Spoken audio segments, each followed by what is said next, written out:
Manoatra ny arahabantsika rehetra amin'izao alady maraina izao mitozo indray fivoaran'ilay rivodoza Fredy eo amin'ny lakan-dranon'ny Mozambika eo any amin'ny manodidina 200 kilometatra andrefana somary avaratra andrefana Toliara no nisy ny foibeany tamin'ny 9 ora maraina teo.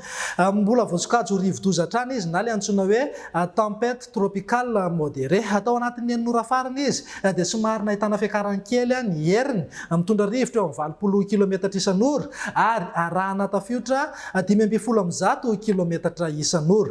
Mizotra manohy ny diany miatsinanana somary atsimo atsinanana izy amin'ny hafainganam-pandeha 200 kilometatra isan'ora. Arak'izay fizotran'izay dia anatona miandalana amin'ny morontsiraka atsimo andrefan'ny Madagasikara iny izy ao amin'ny androany sy ny rahampitso. Atry ato aloha raha ny vinavina dia tsy hiditra tanety ny ivony kanefa na hiditra tanety izay ivony izay na tsy hiditra tanety izay ivony izay dia tombanana hitondra rotsakorana betsaka hatrany izy any amin'ny tapany atsimo sy ny ilany andrefany Madagasikara. Mila miomana zany rehetra ary mila mailo ihany koa amin'izay mety ho fabetsahany rotsakorana izay mba ho fiomanana amin'ny fiatrehan'ny rivodoza sy fiomanana amin'ny mety ho voka-dratsy ateraka ity rivodoza ity ary dia iangaviana ireto fatra sy distrika ireto ampiatra avy hatrany ny fampitandremana mahakasika ny rivodoza. Tianay manamarika fa andalam-panavaozana an'io izahay amin'ity an'io ity omentsika ihany moa ny vaovao mahakasika azy izay ihany koa dia vonona hifampizarana ny vaovao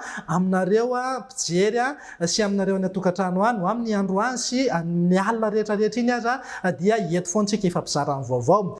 Filazana miloko mavo na filazana loza manambana ary ho an'ny distrika Morombe, Toliara voalohany sy faharoa ary Betioky. Filazana miloko maitso na filazana loza fanairana kosa ho an'ny Fahatry Menabe, ny distrika Beroro, Ankazoabo, Sakara, Benenitra ary Ampani. Raha ny sary azo avy amin'ny zana-bolana izao dia betsaka kokoa ny rotsakorana any amin'ny fatra atsimo sy ilany andrefan'ny nosy iny. Hitantsika ihany koa fa somary matevina ny orana any amin'ny fatra avaratra andrefan'ny Madagasikara.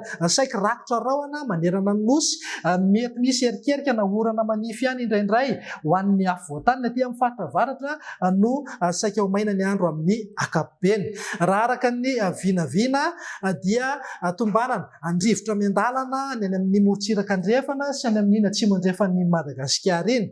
Mety ho voakasika amin'izay mafy ny rivotra izay ny any amin'ny fatra atsimo andrefana manodidina eo amin'ny 520 kilometatra isan'ora hatramin'ny 520 kilometatra isan'ora. Arahana tafiotra izay indraindray. Miomana zany isika any amin'ny ilany andrefana sy ny fatra atsimo andrefana ary atsimony Madagasikara iny ny amin'ny mafy ny rivotra sy ny rotsakorana betsaka.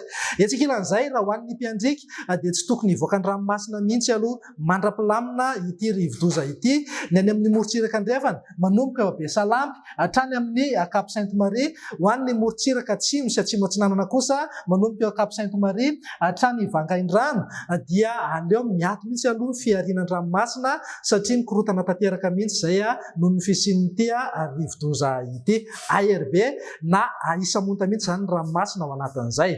Izay ny vaovao mahakasika ny rivodoza Fredy manome fotoananao afaka ora vitsy indray.